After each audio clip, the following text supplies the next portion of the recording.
The New York Knicks may be the hottest team in basketball right now because with a completely revamped roster from last year, yes, they bring back the same core, but with a brand new bench, essentially, sometimes it's hard to hit the ground running.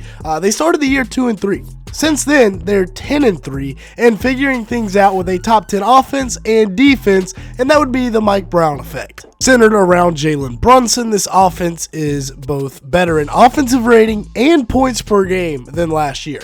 And like I said, Brunson may be having his best year with this new offense kind of revamped around him, but he's not having to play ISO as much with Mike Brown, who De'Aaron Fox had his best years with. Jalen Brunson is now having, like I said, one of the best years of his career. Here he is coming off this little zoom screen action, and I really like this because it puts the ball in his hand, getting downhill, and he gets to make the read. Mikal Bridges is going to clear everybody out, leaving Gershon Yabusele wide open, and Jalen Brunson makes the easy read. He's also still got that ISO ability, being able to take people off the bounce and get his own buckets, whereas, like I said, he's not operating as much out of the ISO. When he gets the ball and goes one-on-one, he can still take pretty much anybody to town. Gary Harris, it doesn't matter. He dropped 37 on the Bucks last night with 5 rebounds, an assist, and a steal in 39 minutes while shooting 12 of 21 from the field and 4 of 6 from beyond the arc. He had maybe his best game of the season in the NBA Cup, which is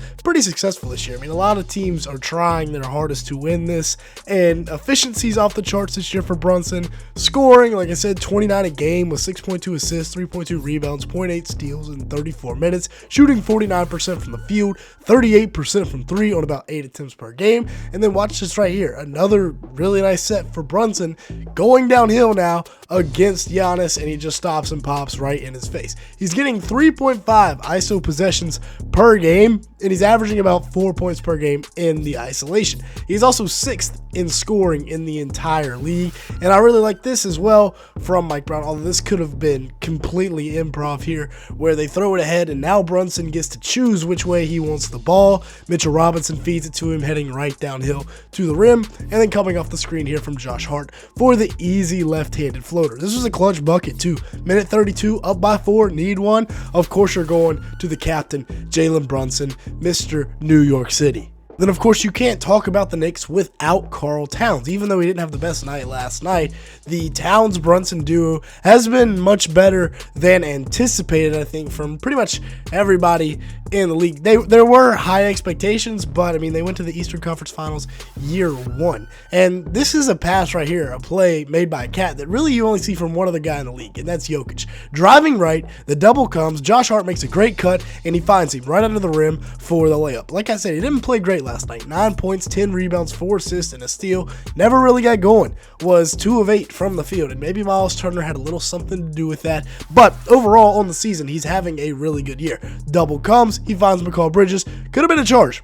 Definitely could have been a charge, but he makes the right play, and they get a 3, averaging about 22 and 12, which are very similar numbers to a guy like Anthony Davis, by the way, shooting 44% from the field, 33% from 3, which is a little bit concerning, but over the last 2 years, he's shooting 41% from 3 on 5 attempts a game. Not worried about it really at all. Then you have Josh Hart, the ultimate glue guy, if you will, for this New York Knicks team, always making the right reads, either defensively, offensively, really wherever you need him to make a play, he can go out and do it. Great cut here. We looked at this earlier. Cat finds him for the and 1. He finished with 19 points, 15 rebounds, 7 assists, 3 steals in 40 minutes, shooting 5 of 12 from the field. Did not make a 3, but he is having a much better year from 3 this year. And getting out in transition, running, this is where he's most dangerous. Right here, late in the game, making a read. It's a 2-point game.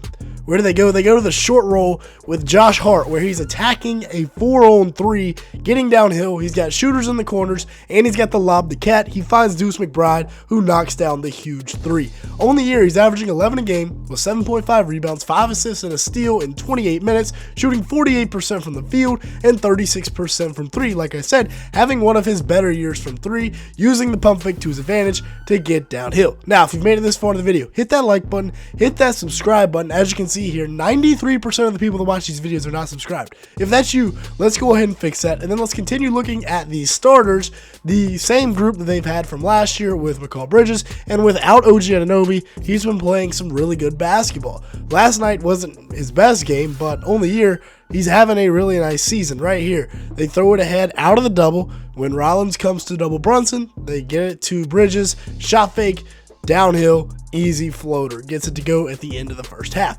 Finished with 14 points, 4 rebounds, 2 assists, 2 steals in 34 minutes on 6 of 12 shooting from the field, 2 of 5 from beyond the arc.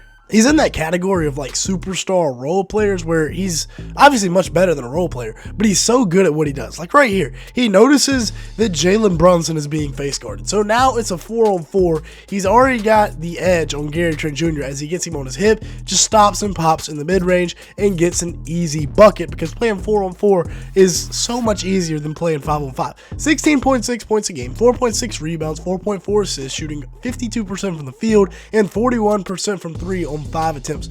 Maybe one of his best years in the league, especially, like I said, in that superstar role player category. Now, as for OG, who we mentioned has been out for a little while, he's out for at least 2 more weeks with a hamstring before he gets reevaluated. Hammies can be tricky, so hopefully he can come back sooner rather than later, but he's averaging 16 a game with 6 rebounds, 2 assists, 2 steals, shooting 48% from the field and 39% from 3 on 6.5 attempts a game. The best 3-point percentage of his career, by the way, both him and Bridges being extremely efficient from beyond the arc, and that's really the theme with this entire Knicks team. Once OG comes back, everybody's going to be efficient because looking at the bench, which was the issue last year and is now a relative strength with a guy like Deuce McBride, who this could be the breakout season for Deuce McBride because he's averaging 11.2 points a game, 2.5 boards and assists in 26 minutes while shooting 43% from the field and 43% from beyond the arc as well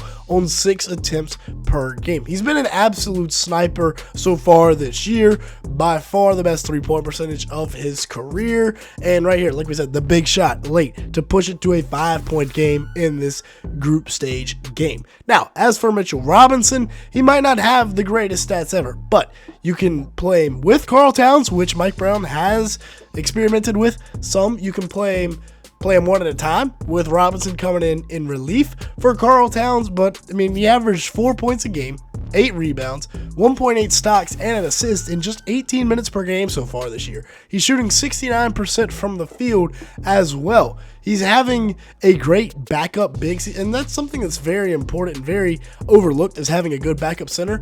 But, I mean, with his passing, he can also play with Karl Towns and the starting group, just depending on the matchup, especially come playoff time, and that's so important. Jordan Clarkson was just the perfect guy to add here. Just an automatic 10 to 15 points a game off the bench, it feels like. 10.5 points a night, 2 boards, 1.7 assists, 0.3 steals in 19 minutes per, shooting 46% from the field. The 3-point efficiency is a little bit concerning, but I'm not too worried about it. It's still kind of early in the season, still plenty of time for him to bounce back from beyond the arc. And then you also have Gershon Yabusele, who hasn't really been getting too much PT with OG out now. He is 34% from the field, 28% from 3. Not fantastic. Tyler Kolek is also getting some burn here. He's played 14 games so far this year. They seem to be playing him over back on Diade. And then Landry Shamet has also been out, but he's been good when he's been in the rotation. With that being said, that's going to be it for today's video. Thanks so much for watching. Make sure to hit the like button, leave me a comment down below, and hit that subscribe button.